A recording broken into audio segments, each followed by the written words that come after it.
Welcome. I'm Jessica Tejan, and this is the Evolving to Exceptional podcast, where we talk about reaching peak performance in our workplaces, homes, and communities so that we can live our best life possible, an exceptional life.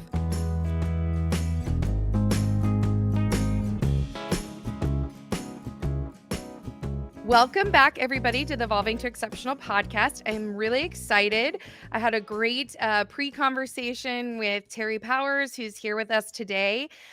She is the VP of Operations at ITF Group, and she has some really unique challenges and experiences given her organization, what her organization does.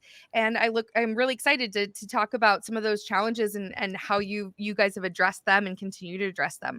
So why don't you start by just giving us a little bit of your background, how you ended up where you are today, and maybe a little bit about why it is you do what you do. Absolutely. Thank you so much. And thank you for having me on today. It's definitely a privilege to have this conversation. So thank you for this space. I definitely appreciate it. So funny enough, like most of us in some type of HR or people capacity, I just kind of fell into the position. It's always so funny to me because people have passions, but then they also have skill sets. And those things do not necessarily always combine. That's not always the exact same thing that you're passionate about and that you're really, really good at. So I started my role actually in the operations field because I'm really good at being organized.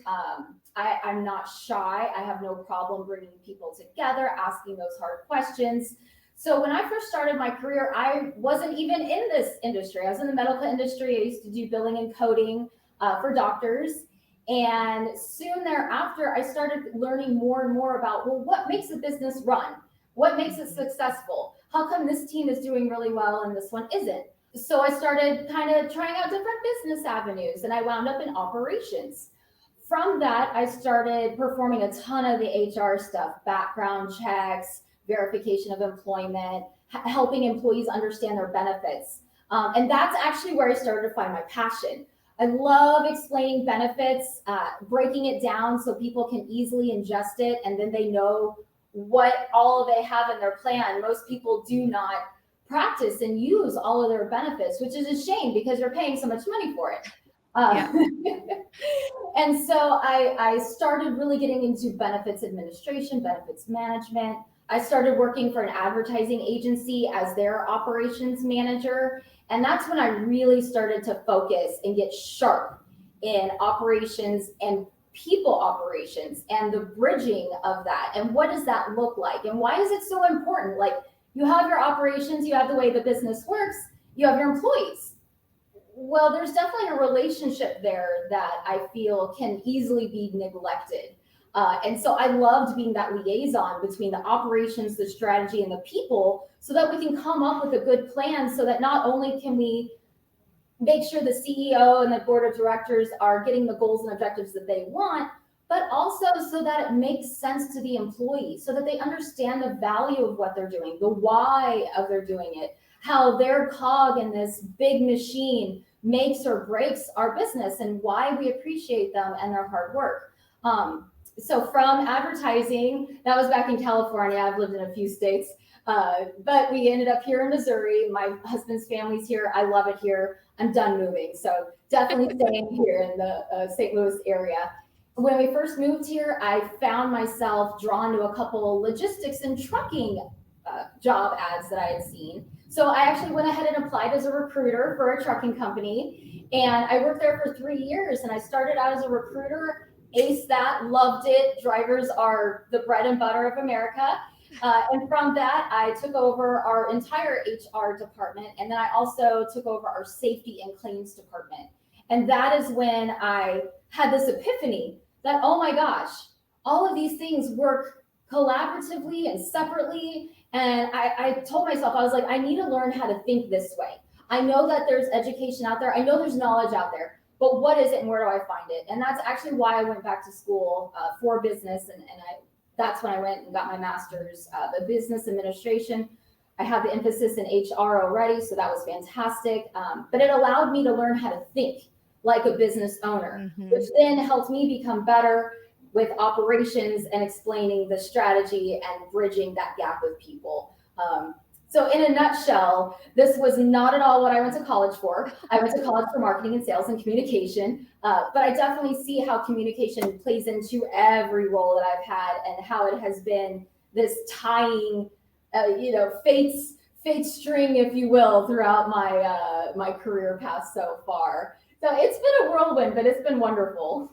It's funny as you're talking about that and your path to where you are, how common that theme is in my talking with different people, especially those that have made it to that level of thinking that, I myself thought I was gonna, went to law school, thought I was gonna be an attorney, and ended up pivoting into the talent management HR space, and kind of opposite you. I moved the other direction. I started in legal and talent management and then expanded into operations.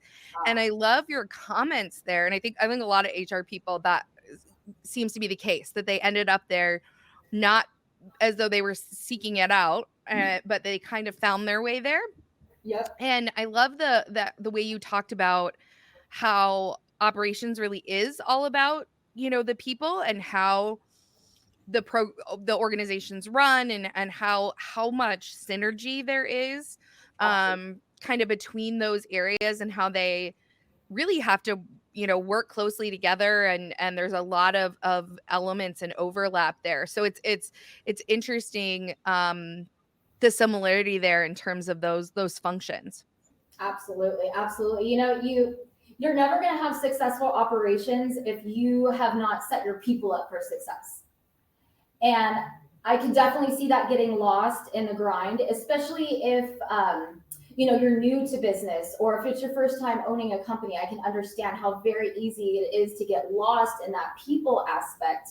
But if you don't have the right culture, the right setup, the right environment, then unfortunately your operations are going to suffer from that. And that's just something that I've learned over the years, and experienced many, many times, and many of my peers have had that experience as well. So when you find these successful companies, one of the formulas that you find is because they found the formula that works for them, for their people and their operations and their strategy, and being able to combine those, and understand your employees and understand how to talk to them and communicate with them is just so essential. So yeah, it's very interesting how it all ties together, how they're definitely individual, but you have to bridge them together in order to find what you want. And that's just not even in work, right? I mean, that's in college too. You find your study groups, you find those people that have the same objectives and goals, and you form your groups and you study together and you learn more together. That same situation translates into business. You got to Mhm. have your peoples.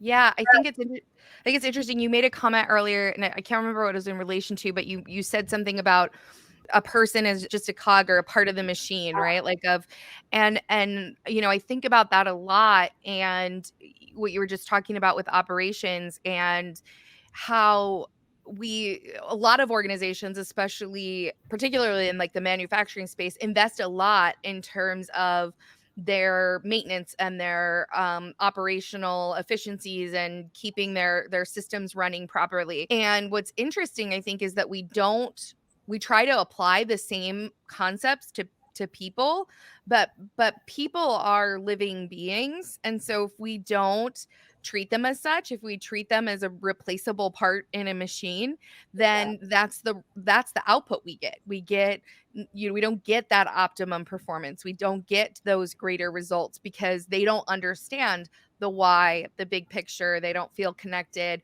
all of those elements you were talking about. And I think as the leader in HR, to understand what people are doing, to understand how the business is being executed, makes you so much more effective at providing guidance and input and the right support, rather than just bringing in like check the box type activities, for which nobody wants to do, right? Nobody wants to have extra work just for the sake of it.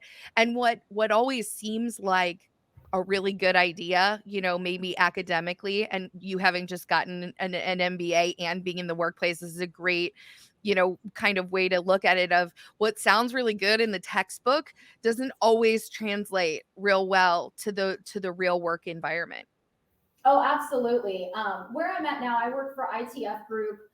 We're an international organization based here in Hazelwood, Missouri, which is a tiny little suburb right outside of St. Louis. So we're a hop, skip, and a jump away. But what we actually started as a very tiny company. We've been operating since 2012. Sam Birkin is our owner and founder here. He actually started our trucking company in his basement in St. Peter's. And it was just him for a while. And then his wife and his brother and his mom all came together. And, now we have 200 employees just overseas. We have another, I want to say 60 something people here in headquarters. Then we also have our warehouses. We have our remote employees. And then overseas, we have our Uzbekistan office. That's where Sam is from, Tashkent, Uzbekistan. And so we also have a school and another headquarters there. And so there's a ton of collaboration going on between all of these entities. And so it's definitely been challenging finding that communication solution. And I don't think that there's one single solution that's necessarily working. I think it's a combination of the operations that we have and then really bridging together the human aspect of that. And again, as you were saying, one size does not fit all. Mm-hmm. And because American culture and Middle Eastern culture have a ton of similarities, right? We have our families, we go to school, we go to work, we love community, we love our neighbors, we eat together. But there's definitely a lot of differences as well. So something that I have found quite challenging is how do I bridge those gaps between cultures and still create this cohesive entity with everybody's different experiences and their personal experiences and their professional experiences. And how do we bridge all of that together so that we all work towards the same goals? Because ultimately, that's what we're all here to do. Like, we all want to win. We want to be the best 3PL in the world. And it's very exciting because we have the opportunity to do that. But yes, it's definitely been very interesting learning from all of our teammates. Ramadan is actually next week. It starts on the 22nd. And I learned so much just from asking our HR equivalent overseas. I said, how do we show our people here who are practicing and observing Ramadan, how do we support them? How do we celebrate with them? What is Ramadan? And so one of the things that I really love about Sam and about our company is we want to educate and we want to teach everybody. And we all want to celebrate the wins and we all want to celebrate the holidays together. Which is kind of funny, today being St. Patrick's Day, I've had a number of conversations explaining St. Patrick and why we wear green and the whole pinching concept. Yep. It's interesting. I actually do want to backtrack just slightly. I have a really funny story. So I work in a company. We have 21 different countries represented here. I have a coworker. He speaks no less than 15 different languages. I actually thought he spoke 12. No, he speaks 15.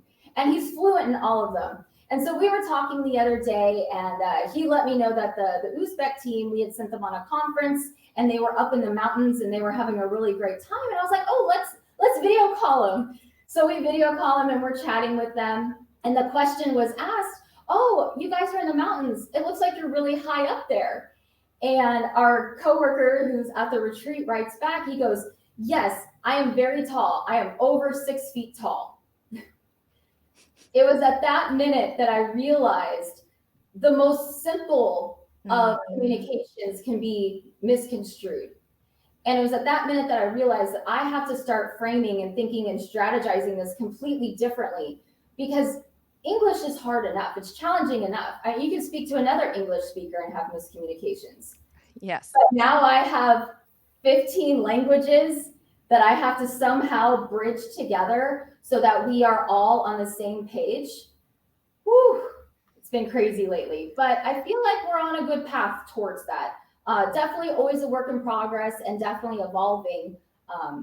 So do they speak English in Uzbekistan or okay, they do. So how many different languages are you dealing with on a regular basis?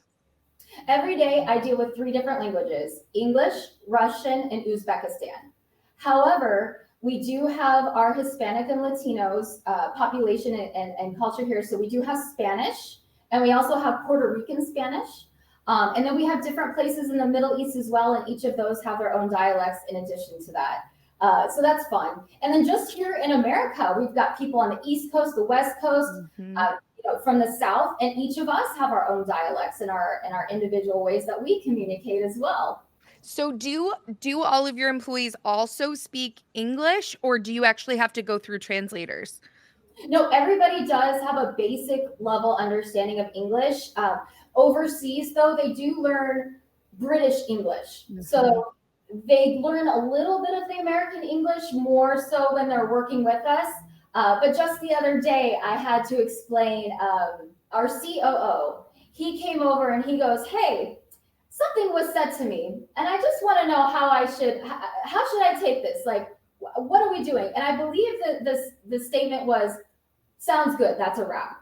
And then whoever he was talking to went back to work, but he didn't understand that's a wrap. He goes, "Well, what does that mean? Are we done? Did they finish? Do I need to cover something? Like, what is actually happening?" And so we had the whole conversation like, "Oh, no, that's just a colloquialism, meaning we're good. We finished our goal. We have completed the project, and we're good to move on to the next thing." It was a good thing, but he was so worried that it was, is this a negative? How do I respond? So we have a lot of those conversations in the office. I love those examples, and as you're talking about it, I can think about even it being in an organization that was primarily in the Midwest and the South. Everybody kind of has those like unique little colloquialisms where you say certain things and other people don't necessarily understand them or understand what you're referring to, especially when you get into acronyms or things like that. That makes it even more difficult. So I can only imagine when you're talking about and it's such a great point that there's not just one English, there's multiple. You can still be speaking English, but like the way that you say things, the way that you phrase things makes a big difference. What have you found helps the most with that? What have you found is needed in order to overcome or to it's probably not something you necessarily overcome, it's something you have to keep dealing with, but in order to navigate effectively? Absolutely. Number one is patience. You have Mhm. to show patience and you have to show grace. Um, I speak very fast. I get excited and I just want to go, go, go, go, go. I've learned I have to slow down and I have to realize that my words, not only do they have power, but they have so many different meanings. So I've Mhm. definitely had to refine my vocabulary.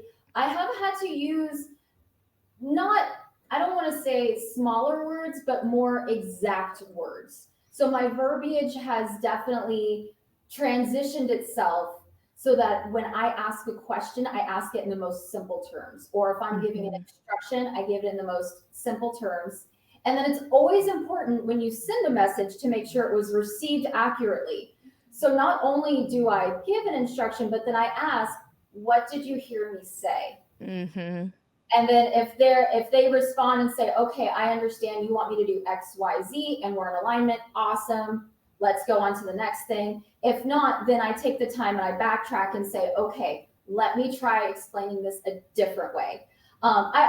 We do have many different people that do speak the native language. And so if there is that confusion and it is proving challenging, and sometimes, emotions can get a little high on the other end of the phone because people feel like they're failing when they don't Mhm. immediately understand. And that is not true at all. We're so Right. much harder on ourselves than other people are on us when we're just trying to learn together.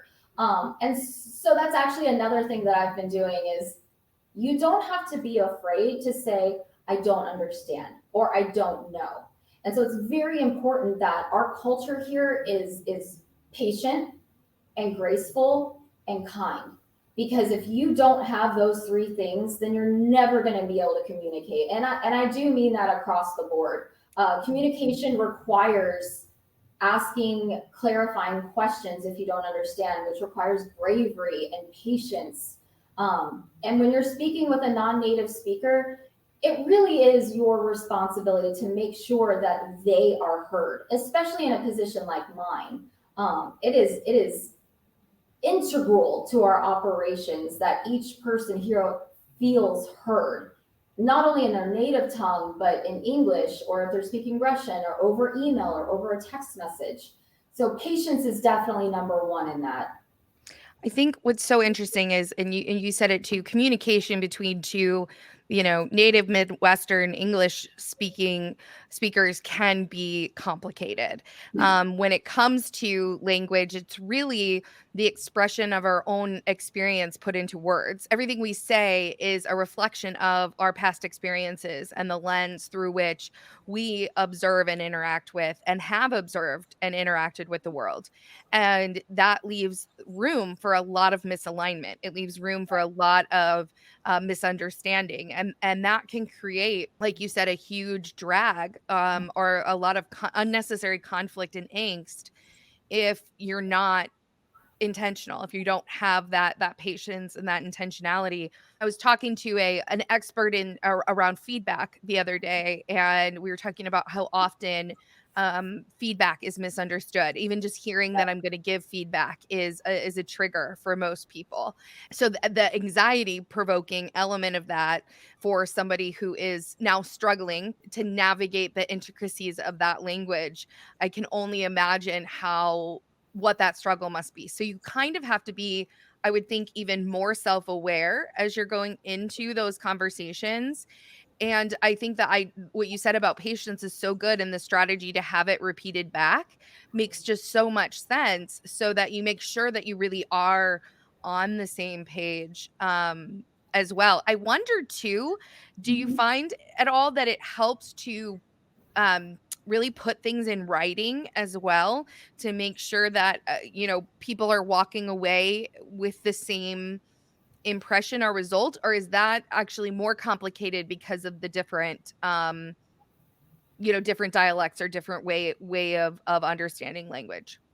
Oh, excellent question. And I can tell you through trial and error that it's great to kickstart a conversation in text, but then you do need to have those video calls. And we have a ton of video conferences every day. We pick up the phone as well. We all use the same phone system, so that's wonderful. So we can easily pick up and dial an extension, and it sends me to Uzbekistan and talking with their COO over there. And so the kickoff part, absolutely, we can start it on text, but the meat and potatoes of the conversation really do need to be, face to face, or through video, or through a phone call. However, we do need to wrap and summarize the conversation. Then we put that in writing as well. So I have found what works best for this office, especially, is go ahead and start the conversation online, bring it into that face to face video, whatever we got to do, so that I can see your body language. It's very important to me that I can see if you're feeling overwhelmed. I can see if you're understanding and nodding in agreement. Mhm. As well as I do, 80% of communication is nonverbal. So if I can't see your nonverbals, it's very challenging for me to immediately be able to guide the conversation where it needs to be. Um, but then I create a ton of SOPs. So we have SOPs for everything. We have SOPs for how to email, SOPs for each of our customers, as you should though. And through writing the SOPs and teaching and training with the SOPs, I've also found that it still helps to send the SOP, pick up the phone, have a conversation or the video conference regarding it. And then at the end of that, having a nice little summary email between all of the parties, just so we're all on that same page and we have the end of that conversation. Because then you know that we're all on the same page. If I've sent you a summary, that is because we have all agreed that we all understand. I almost wonder if, because of the challenges, in the end, your organization actually becomes more effective at communication because it's not taken for granted, because you know of the challenges that exist there. So when you take it that seriously, when you do those steps, you ensure less conflict. You ensure less misalignment. You don't have wasted effort or energy, applied because somebody's, freaking out that, so and so said XYZ. Whereas in other organizations that maybe don't have that same attention drawn to it, have Right. actually the same challenges, and are just less aware of their impact or their effect because they haven't been forced to have to learn the skill set the way you guys have. Absolutely. Thank you for saying that. I really, not only am I given the authority to do that here, but I'm given a lot of autonomy. And I always try to pass that down. It starts at the top. If I have it, everybody should have the whatever authority and autonomy that they need to live in. You have to give that to people because then they take accountability and ownership for their communication and for their performance. Yeah. When employers try to take the onus of responsibility for all of that, that's where a lot of that miscommunication, that misalignment comes in. The employees, we're all adults. Treat them like that. Give them the Oh, benefit of the doubt. yes. Whew, I know, a passion of mine as well. But when you treat people with respect and act your wage, as I've heard over and over and over again, when you support by offering good benefits, offering a good salary, and then on top of that, you're offering the safety of an environment that is stable and safe, and you can come to me with anything. I have an open door policy. I don't think that we've had any serious emergencies. I know I can't think of anything that has been incredibly negative since I've started. I've actually found that with the open door policy, more people come to me with solutions than they do with problems, which is great. Because in other roles that I've had previously, HR and operations is kind of the dumping ground for. Yeah, you don't want to become the complaint department. That can be toxic for everybody involved, right? You don't want to just be a place where people go to complain. Precisely. And you want your team to feel accountable for the solutions because then they're going to want to engage in it. And so it's almost a self-fulfilling prophecy, right? You treat people with respect and give them a little autonomy and authority, and voila, they want to be part of the team. They want to be here. They want to communicate. They want to understand their coworker. They're not afraid. They feel safe to say, I don't know, or I don't understand what you're saying, or could you help me understand, what you were asking of me. But if you don't have that safety, then people aren't going to ask questions, and they are going to be afraid that you're just going to talk over them, or because their English isn't as good as yours, that they're less than in some fashion. That is not allowed here. Nobody is less than. We are all the same, regardless if you're the founder and owner, all the way, like our truck drivers, everybody is on the same field, and everybody deserves communication and to be respected and to be seen for their identity. That's so important to us here. So you've got you've done a lot in this space. I'm curious how you um either train or develop on helping people to have that level of self-awareness, to engage, like you yourself are speaking to it really well. How do you help your other leaders and people know to do those same steps or to engage in that way? Absolutely. I've been holding trainings myself.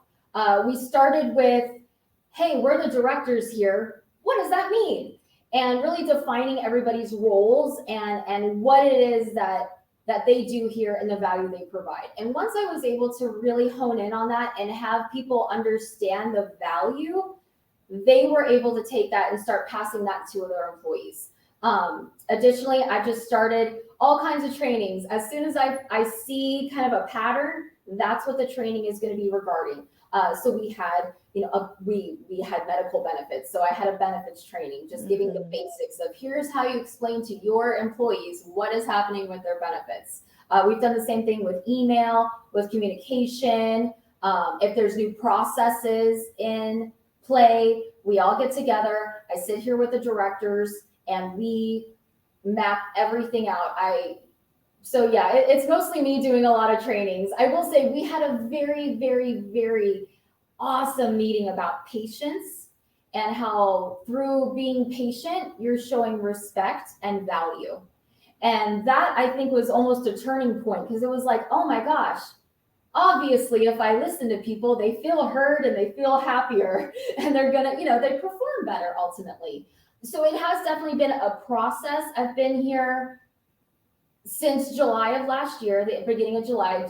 4th of July was actually my starting time. And so I've been here since then, and we've had trainings every month, just depending on what's going on in the office, or if somebody is, if somebody just needs additional support in a specific thing, whether it's, hey, I'm having escalation issues in my department. How do I de-escalate? Or, an employee came to me and they're having a lot of issues at home, and they're not sure how they're going to be able to keep up with their personal life and their professional life. What do I do? So we've tailored our trainings to really support the directors and what they're finding their challenges are. Definitely patience is a big one. Yeah, and I can see that, and I feel like that what it always makes me think of, so I have 3-year-old twin girls, and one of my little girls, she's always saying, "Patience is so hard. It's so hard." And I'm like, "Yeah, but you really need to have this skill set. It's really, really gonna be important to you." So I'm always emphasizing that to her. Absolutely, patience, and then I feel like listening has kind of devolved over the years, and I don't have a catalyst for that. What is attributed to that? I just find that listening has become one of those soft skills that's rare. It's hard to listen, and it's hard to receive a message with the intent that it's sent. Mhm. Especially because, as you were saying, people hear and speak based on their previous experiences. So if I have an overseas teammate who's had very negative experiences with impatient Americans, for example, like, well, what are you saying? Well, I can't understand you. Well, just have somebody who speaks English call me. It's like, whoa, okay. Then I get on the phone with them and I explain to them, I am sorry that that happened to you. I understand that that is, it's common, unfortunately. And that's why I make this place their safe space, because they deal Mhm. enough with that in the world that they don't need to deal with it here at work. But Yeah. that even happens to my remote staff here in the States too. It's tough out there right now, but I want this to be the space where people thrive and learn, and they ask questions, and they try new things. That's what makes a company innovative, is when you communicate different challenges that people are having, and you have the safety of saying, you know what, I'm not in that department, but I have an idea, and then communicating that with them. And that's Mhm. how you get the innovation. That's how you get those different perspectives and those great ideas. It's very exciting, and especially when you have people with all of these different backgrounds in different countries coming together to try to solve a challenge or a problem, or to teach communication. Because communication is a study unto itself. I'm sure people spend lifetimes doing it and they still fail at it. You So whatever we can do here to help mitigate that, we will. you bet. It's kind of an art rather than a science, if you will. So I'm curious, given that the challenges of people overseas and here and different time zones and everything, how do you approach, training and development of so many different resources spread out? How do you accomplish that challenge? Absolutely. I rely heavily on my teammates, so heavily. I have my equivalent overseas, and her name is Zarina. And Zarina and I work heavily to make sure that employees are supported. If we're finding that somebody needs additional training, I reach out to her, I let her know what I'm observing or what I've experienced, and then she goes and she delegates to that director. So there's definitely a lot of delegation that happens. I have a great team of directors here, and I can go to any of them at any time and ask them, hey, can you help me with X, Y, and Z? And they would be more than happy to help with that. So it definitely requires a lot of delegation, and a lot of one-on-one. So I have weekly one-on-ones with each of the directors. We have our monthly group check-ins as directors, and then every other week I check in with all of the department heads, regardless if you're a director or a manager. If you are a leader in your department, I get all of us together, and every other week we walk through our issues and talk about that. The team overseas, we do have 24-hour, we are 24/7. So nights, weekends, days, nights, we are here. And how do I communicate all of that? Well, luckily we have a really good team that works here at night as well. So I work with them one-on-one to make sure that they have everything that they need, whether it's documentation, SOPs. If we need to create a new process in a software, I make sure they have all of that. And then they take it and they run with it, because we really do believe in autonomy and providing that authority to go and delegate as needed and to share the knowledge. That's another thing that I'm really proud to say. I did have a little bit of a hand in, which is, I have found in past companies, tribal knowledge, right? Mm-hmm. And it's all in your head. And, I don't know how to do that. Go ask so-and-so. But I've been given the check mark, the let's do it, to really share the knowledge and make sure that everybody has access to it at any time. And if we need to update it or evolve it because we change processes, then I do require the directors of that department or of that entity or that platform to keep those updates regularly. And then we'll host everybody together, make sure everybody's aware of the updates, and then just get back to work as normal. I think it's so interesting when you think about those like standard operating procedures or the processes that you use. They can be construed as being like you have to operate under them, or you don't have any autonomy or ability to make decisions, or like sometimes that's kind of like a response to some of that. But then when you do it correctly, and you're creating those boundaries for people of like, here are the things that are going to keep you on the road so you don't run off, and so and then you give them that autonomy to still accomplish how they go about accomplishing those things. Then you really hit that sweet spot where people know what they're supposed to be doing, and they can make their own path towards it. But you don't run the risk, like you talked about, of tribal knowledge and really not knowing how things get done, or having any way to hand it off in the event that you need to hand it off. And so I think it's an interesting challenge as you navigate that, or as a lot of organizations navigate that, especially as they go from smaller to bigger as they're growing. Because when you're small, you don't have to, everybody kind of just knows how to do the things.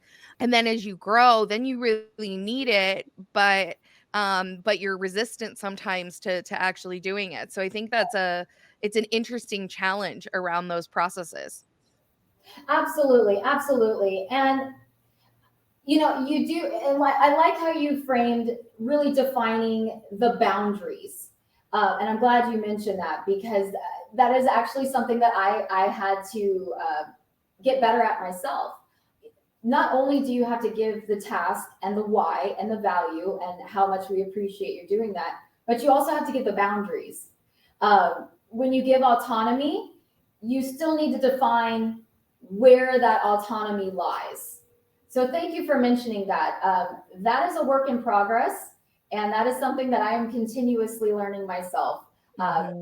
Definitely have not perfected it yet, but because we've been really pushing, patience and grace and having the benefit of the doubt, if there is any of that, straying outside of your lane activity, we do take a step back, and it's like, okay, that was not intentional. That's actually on me because I did not properly define the boundaries.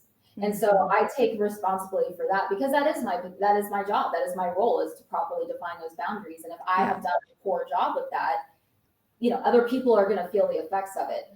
So when we do run into those issues, yes, that is something that we work out constantly. And one thing I love about Sam is that he likes being included in a lot of that as well. And sometimes if I am having a challenging time explaining an SOP or standard operating process to somebody, he will sometimes come in and he'll be like, you know what, let me explain it as well. And so I'll explain it in English.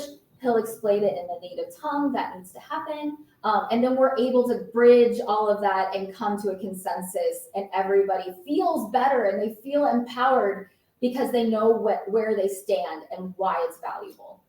I think the last thing you just said is so important because it's when you understand what you're doing and why you're doing it, and you understand it, that is where you have the maximum ability to make an impact. And the place that people struggle so often is when they're not sure if they're doing the right thing in the right way and what the repercussions are. And so the more that you're clear, while still giving that autonomy, the better, those results are and the impact is.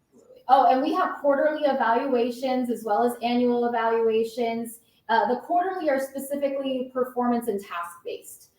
So if it, and we do have a scale, we rate 1 to 5. And it was I remember earlier we were talking something that actually reminded me of that. But it's learning how to interpret the review. It's learning how to interpret the feedback. Mm-hmm. What we're doing is we're trying to create that foundation so that you know how you're being perceived, and then we know how you're perceiving how you're doing your task in your role. That way we can come together and say, okay, now we're aligned on these things. We probably need to touch base on these few items so that we can get aligned. And then we know for next quarter what we're doing well at, what we need to improve on. So those are more task based. Whereas our annual review is the overall view of the year. And then, usually you get a nice little evaluation and a raise during that time too. So those are definitely the more fun ones. Yeah. But I believe that people deserve to know how they're performing. And that is also part of the why and the what you're here and the value you bring. Because if you're not having those conversations and then once a year, it's like you were communicating poorly, you need to step it up. Fix it. And it's like you don't hear any feedback for a whole other year. Like, So what are you supposed to do with that? it's such an interesting topic, and I mentioned I was speaking to this expert around feedback the other day, and she said something that was really powerful, which is we kind of treat feedback often as if people are broken, that there's something wrong that has to be fixed. And if instead, when we go to look at our people or to have those conversations, if we can be looking at how do we just how do they grow, Right. and we be framing that input all from how do I continue to grow and be better and contribute more and accomplish more, it changes the nature of the conversation pretty significantly. And I thought that was such wise, wisdom there to enter those types of conversations instead of saying, there's poor communication. I think we can improve on, or even I think, as you develop more communication skills, I think if we do these 5 things, your communication skills will get stronger. And now it's about what they're going to do to grow that skill rather than about what's wrong with them, that there's something missing or not good enough. And we all know that we could be better because we can always be better. So when we're talking about, oh, okay, yeah, I can grow. If I give, 5 training presentations, that's going to grow my ability to communicate and put on training presentations. Great. I'll do that. That sounds good to me. But if you come to me with, your communication and presentation skills are need to improve, well, now I feel like there's something wrong with me. And it's really a slight difference, but it makes a big impact, I think. Oh, absolutely, absolutely. We have very clearly defined KPIs and metrics for each of our roles with clearly defined career paths. So if you come in here as a junior account executive, you know that if you're meeting these KPIs and these metrics within this time frame, at the end of that time frame, when we do our evaluation, that you will be promoted to account manager. And we do that for every department, for each individual. And one thing that I also love about working here is maybe you need to make a horizontal change instead of a lateral. Yeah. And that's fine too. Once you can start to define people's strengths and work with them so that they see, oh, I'm really talented at this, then the company and the individual can come together and say, you know what, I know you started as an accountant, but you're actually really qualified for sales. Let's try it out for a little while, see how it goes. If you meet these KPIs, this would be the path for that. And it's really unfair, just to backtrack slightly. But it's really unfair to have that ambiguity for your teammates. Why wouldn't you want them to know their value, and if they meet these objectives Yep. and if they improve in these key point indicators that they know they're going to advance? Like, that's how you get people excited about their role. That's how you get people wanting to advance and better your company. So why wouldn't you want to arm them with that information? Yeah. So we've talked a lot about so many good things that your organization's doing, and it's such a positive impact that it's having. I'm curious, kind of asking that feedback or that question, but from a business perspective, what is something where, or what's an area or something that is a growth area, is something that if you could bring something to support your organization, or do something to further progress, or help your business be more successful, what is it you would most like to bring, or offer, or you think would really help the business to be more successful going forward? Boy, oh boy. Okay, I have to pick one. It's funny. The thing that we're thriving in, and the thing that I feel that we can most improve on, is our ability to communicate. I truly believe in my heart of hearts that if people had intentional communication where the intent of the message is being sent and received in that same manner, oh my gosh, we would solve like everything.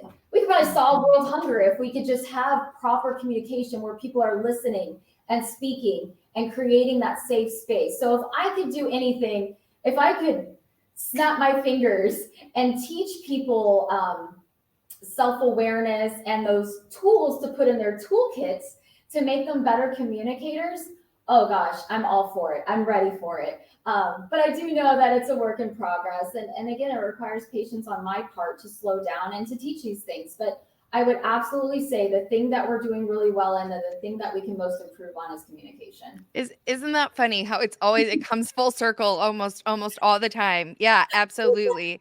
I absolutely love that answer. Well, I so appreciate you coming on and having this conversation. It's been a great conversation. Any final thoughts, or any final suggestions, or things you want to share before we wrap up? Well, thank you again for having me on today. Communication is my passion. And if there's anyone out there who would like any kind of help with their communications, whether it just be between a board of directors or international, I would love to help you with that. And I would also love to learn from you if you have any tips or tricks or anything up your sleeve that you have found that works best. I'd also like to give a shout out to my boss, Sam, and thank him for the opportunity to live into my passion and for giving me the space to push out these initiatives and really create a culture here. So thank you, Sam. That's a really powerful endorsement, because most people struggle, or a lot of people struggle with their managers or their leaders. So that level of gratitude, that's huge, and that can go a long way and make a big impact. So I just applaud everything you guys are doing, and all of your efforts, and so appreciate you coming on and spending time to talk about these challenges. So thank you, and we appreciate the conversation. Thank you. And I hope to connect again in the future. Yeah.